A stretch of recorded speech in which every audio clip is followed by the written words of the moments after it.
Power Drivers is a tar oval tracks club. We race at Kalani once or twice a month, sorry. There's different classes available, like the 1660s. We've got the minis for the youngsters. Then from the 1660s we go up to the 2.1s. We also have the clubman's class that is supposedly a standard class. And then we've got the big cars, the V8 cars. Okay.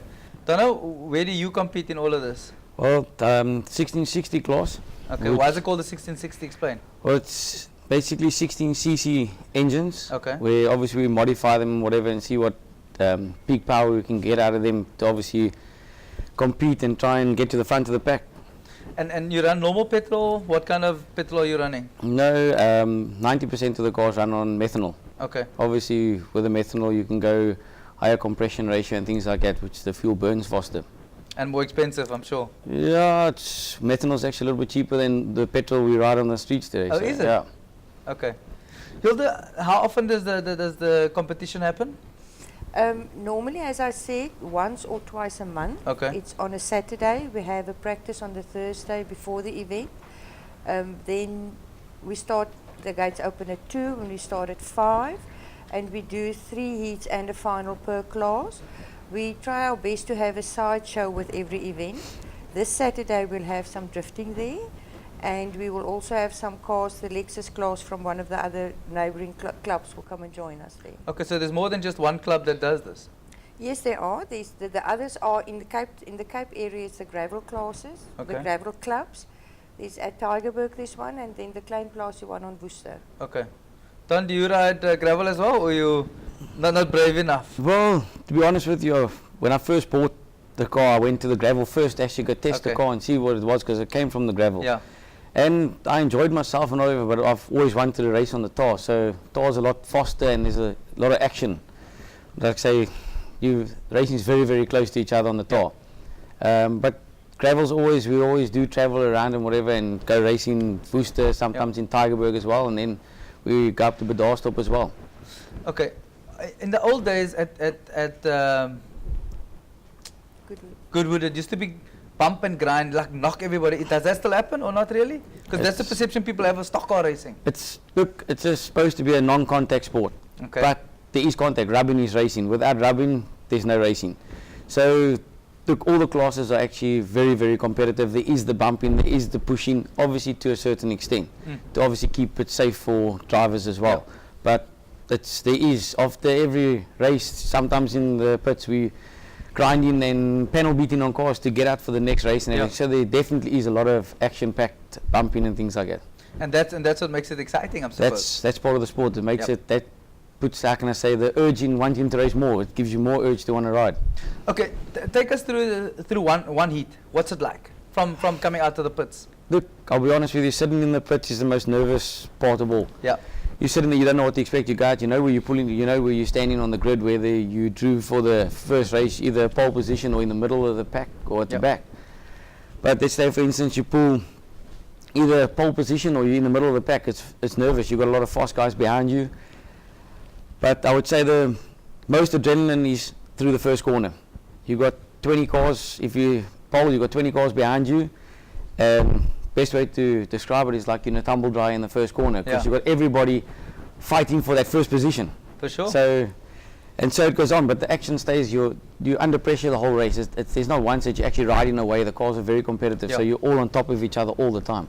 So it's very, very exciting, and I can say you still do get nervous before you go out, whether you've been doing it for 2 years or 10 years. Absolutely.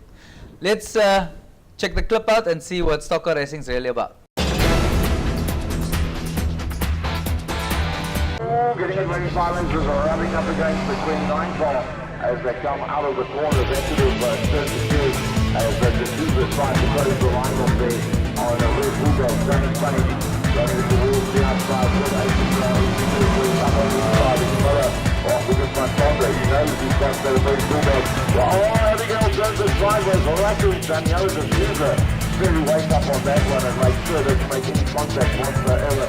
We've got a thing standing on the far side of the circuit as well. Go after the fourth lane. I think they slow it all down. There's no good that really wants to be. That's the nice thing about the youngsters. Once they've been around for a year or so and have been taught correctly by the start of the course, you find that they are very wake up, more wake up sometimes than what the seniors do are. And you will see the older, more experienced guys like Shane and Bruce Bulldog James Bain.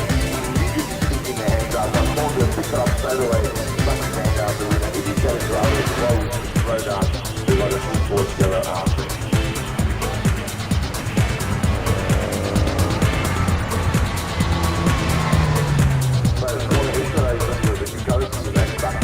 Of the circuit. That's especially for him because he's one of the top contenders in the top 5, there's no doubt about it. And he's been around it, but he's done quite a bit of karting as well, travel oval karting. They've done yesterday, and they exposed it around really as well. Very small, very light, so karting needs to wait back as well with him. He'll sit in it, it's not going to make any difference. But my thought of that up front is Muller and Bain is the next two. Then it's Williams, then a good strike.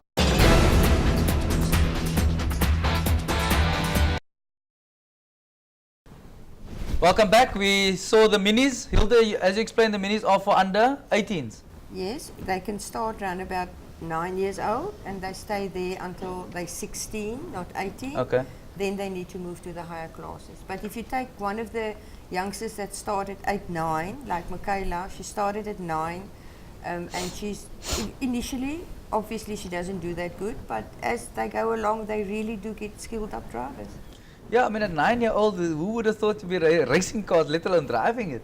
But if you look at the 1660s drivers, the guys that are doing really well now, it's guys that were in the mini class the whole time. Is it? Yeah, like Carl van Dijk. Okay, that's interesting. So they're doing very good then. So that's why people like you and I are at the back of the field, Donna. Or I'm at the back of the field, Yeah, like no. you in the front. Look, like I said, it's my second season now in the racing. Yep. Before I was always helping in the pits and things like that, but built a new car and started up in the first season at the back to the middle of the pack, and now with setup and things like Yep. that, I'm coming from the middle of the pack to the front of the pack. So it's all about, you can have all the power you want to have, but it's about setup. At the end of the day, you need to get your car set up right to obviously get yourself to the front of the pack. Yep. But like I say, competition it's very competitive, especially in the 1660 class. So it's any man's race at the end of the night. Reliability, things like that, that's what wins you a championship, just to be consistent. Okay, you touched on a race. If you look at a race, are you changing gears all the time? You're riding 1 gear, 2 gears, 3 gears? No, we stay in second gear. Look, some of the cars, it depends how you build your gearbox. Some of the guys have a ratio built for second gear, some have a ratio built for a third gear.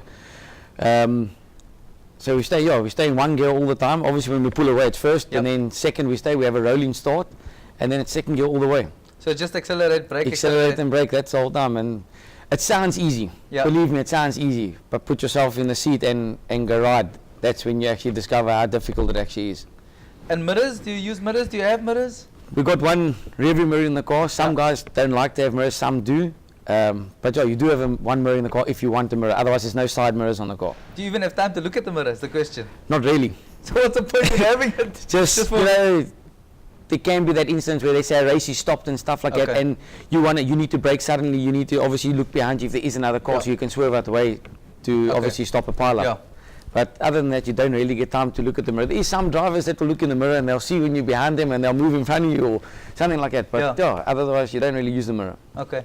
Hilda, you said there's 3 heats and a final? Yes. How does the point system work? When we do the grids for the evening, the first one is according that you draw for the first, then the second one is pole invert, the third one is according to the points that you've accumulated on the day, and then the final is your points accumulated on club level, which we want to change to turn that also to be the total of heat 1, 2 and 3, to make the racing more exciting for the spectators. So the person with the most points will start at the back of the final. So he needs to work very hard to get up front. Okay.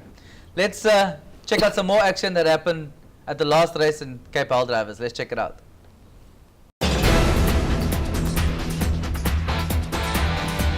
You had a one-way cross, 6 cylinders with all of those little meters. What a beautiful sound that is now. All in all, what would you say? But that would be nice. Right, the flag is down.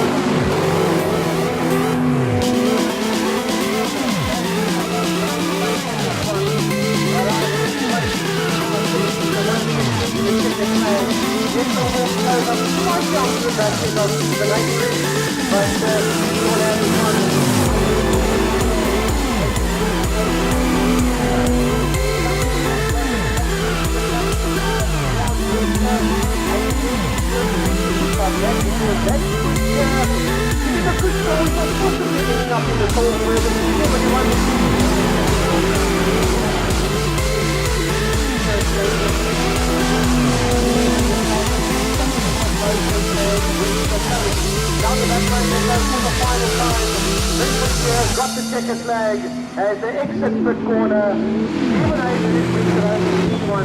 Martin Yetlin in P2 and Grant Webster in the last one to the P3. Covering it, so you're on that.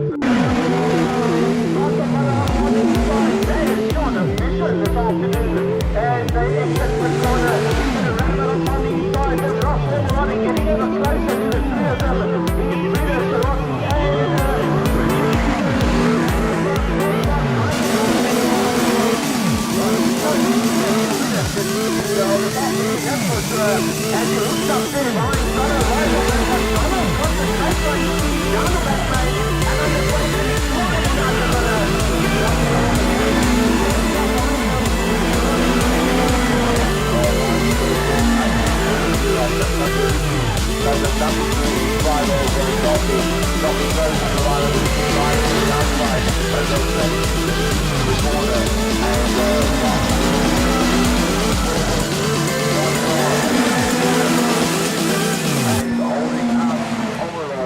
And I do believe that if anybody can have a go around the outside, was Russell Overrod, I don't think that Russell's going to take that shot. I think he's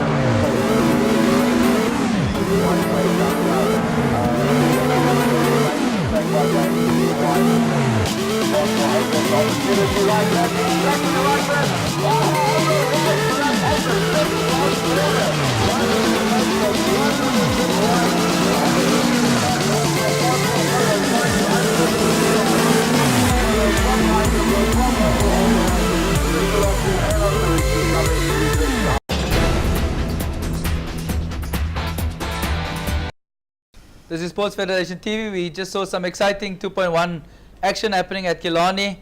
This is where we want you to come and watch us on Saturday, tomorrow, at Killarney. Hilda, tell us how exciting is racing? Well, once you're there, you don't want to go. You will always want to go back because it's a sport that we all love. You get spectators on the pavilions that are so excited. They scream for their favorite people. The children are involved by screaming and shouting for their favorite driver. It's very exciting. It can be dangerous depending on how you do your driving, but there's a lot of rules and stuff in place that prevent and keep the driver safe. Talking about driver safety, which is a critical point. Donovan, what's your car built like? Is it a normal car? Is it a chassis with a fiberglass? I mean, there we saw some fiberglass chassis and some steel stuff. What's yours built of, firstly? Basically, in the 1660, it's a Mark 1 Golf. There is some flexies as well. Yep. But the Mark 1 Golf is basically, we call it a tin top. The roof of the car and basically the bottom is obviously the normal metal of the car, and then all the basically fenders, the sides, the boot lid, tailgate and everything like that is all made out of fiberglass. Because obviously we've got certain weights that we're allowed to be with the car. So it's trying to get your car as close as possible to that weight level. Yeah. And then in terms of safety, I mean, do you have a harness, do you have a roll cage, all of those kinds of things? The car is fully equipped with a roll cage. Obviously, you make sure that you build your roll cage to specifications and make sure it's safe and everything. Yep.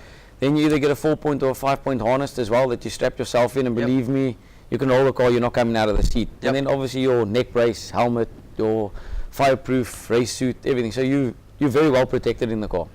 And are those requirements, Hilda? You can't race without any of those things? No, you can't. There's, as I said, certain safety rules that the drivers must follow, and that's why we have full scrutineering before every event to ensure that the cars are safe. So the car gets checked from front to back, from tires, everything? From top to bottom, basically all your wheel bolts. You must have wires on your sun plug and your oil filter. Why would you need that? That's obviously for vibration. Sun plug, anything can happen. The sun plug can come loose, oil filter can come loose, puts oil on the track, other cars slip, accidents, brake lights working, all your pedals working right, your seat is fast, and all safety precautions they'll check before racing. And if your car's not right, load your car and you go home. That's the sad part. It's the sad part, but you know what, you've got to be cruel to be kind. It's someone's safety in the car. Absolutely. And it's not just you on the track, you've got 20 other people, as you said. That's it, yeah. And if oil spills on the track, what's the remedy for that? The marshals will put some cement on it. Cement? Cement. And then they will take the broom and they will sweep it. That's the only way that we get it off. Sure, that must be hard labor. It's hard labor, but it works. Believe me, got a little bit of dust afterwards, but it works. It soaks the oil up that there's no slipping and sliding on the oil. Okay, and in terms of rules on the track, can Donovan maybe or Hilda, one of you can explain the flag system? Because I mean, as a spectator, I'm going to come there and I'm going to see a black flag. What's the black flag for? Well, yeah, with the black flag is obviously disqualification, where you'll get a warning flag first, which is obviously your white and black flag, which will, the CRC will give you a caution flag to obviously let you know, obviously you've bumped in someone doing something you're not supposed to do. Okay. He'll warn you. After that, you do it again, he'll obviously give you the black flag, which obviously means pull off the track, you're disqualified. Then obviously you've got certain flags like your blue flag with a black cross in it. That's obviously cautioning the slower drivers that the faster drivers are coming through the pack, for them to obviously keep their race line, so we can obviously come around them. At the yeah. Sorry, I like the way you said that we can come around it. Yeah, it's basically the faster drivers, put it that way. Yeah. Okay. Then Sorry, carry on, yeah. at the start of the race, you'll obviously have your white flag. Obviously, they'll have the MSA flag plus the white flag crossed over, Right. for drivers to stay in their grid positions. And then once you go once around, that will mean you've got one lap to go. And as you come around again, they'll drop the MSA flag for obviously the start of the race. And then as the race goes on, you'll get to your second last lap, which the CRC will put up his white flag for the last lap. Obviously go around once again, then you'll receive the checkered flag. And that's what everybody's fighting for. Everybody fights for their checkered flag. Hilda, are there people that keep track of the scores and all of those kinds of things? How does Yes. that work? We've got 4 lap scorers in the commentary box, which keeps the lap for per race. For every time they come around the track, we'll keep that. And that at the end we compare the final grid that we've got. And according to that, we will then allocate points. Okay. Let's take a look and see what the 1660s and Clubman's class action looks like. Let's check it out.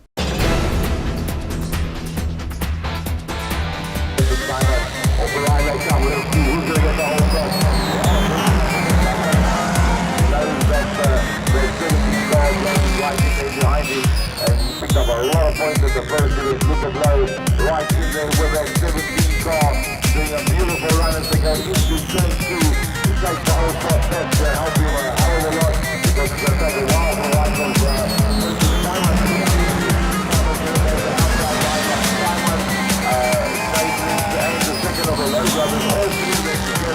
behind Philip James and Rick Watts as they find all their way through the pack. Now, but what's out there? They need to take on his nose into the Clinton and right on his face is Dave, so they can have to try and work as one.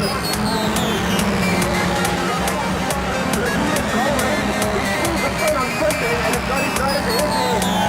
Philip Clinton, Clinton 99 on the outside.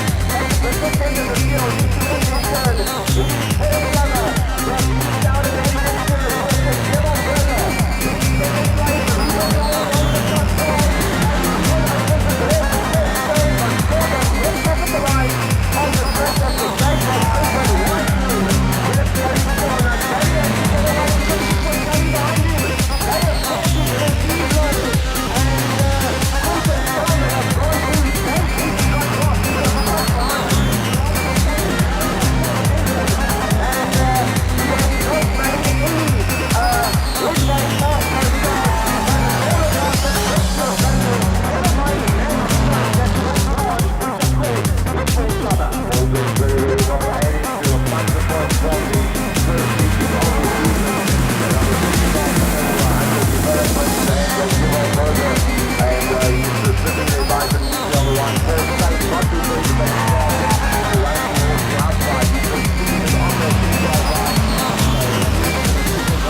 That was the Clubman's class, the stock standard class, which is quite exciting to be racing in, and it's loads of fun because there's lots of action that happens in that particular group, eh? Wouldn't you two say? Yes, Yeah, it is, big time. definitely. That's, I think, one of the more exciting groups, other than the 1660s. Yeah, no, it's very exciting. It's actually exciting to watch. Yeah. Because you got a lot of obviously competition in the class as well. Everybody's on the same power, same thing, so no one actually can ride away from each other. Yep. So That's what we think. It's all down to skill. Absolutely. It's supposed to be like that. Hilda, so where's the racing happening this weekend? The racing is on Saturday at Killarney Racetrack. As I said, the gates open at 2 and we start at 5. Okay. We are allowed to race until 9 o'clock due to the noise that we supposedly make there at Tableview.